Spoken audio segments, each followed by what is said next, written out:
Elles sont les héritières du patrimoine horloger de la vallée de Joux. Les fermes horlogères représentent une tranche d'histoire décisive pour cette région. Elles sont les témoins des prémices de cette activité qui a débuté ici avec l'apparition des fermiers horlogers.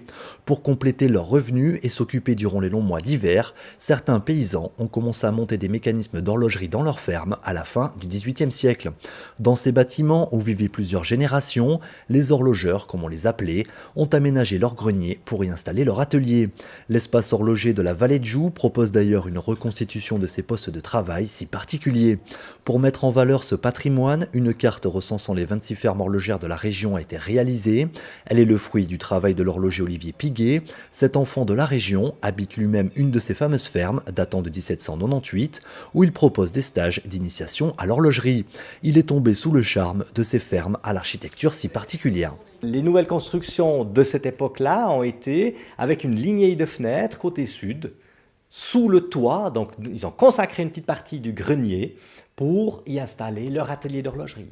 Donc on a dans ces fermes la partie rurale, la partie grange et la partie écurie. On a la partie habitation et la partie atelier sous le toit, principalement côté sud. L'histoire de ces fermiers devenus horlogers est aussi méconnue que fascinante. Ces paysans ont dû se former à la mécanique, à l'astronomie et fabriquer eux-mêmes leurs outils et tout l'appareillage nécessaire à cet artisanat de précision. La transmission des connaissances entre générations était donc centrale et le talent de ces horlogers de la première heure a abouti à la création de montres de légende. Comme la Leroy 01, réalisée à la Vallée de Joux en 1878, son mouvement est un chef-d'œuvre de technique. Elle fut d'ailleurs longtemps considérée comme la montre la plus compliquée du monde. Ces fermes ne se visitent pas car elles sont toutes aujourd'hui habitées, mais une balade autour du lac de Joux vous permettra de découvrir le charme des villages de la région et l'architecture typique de ces bâtiments historiques.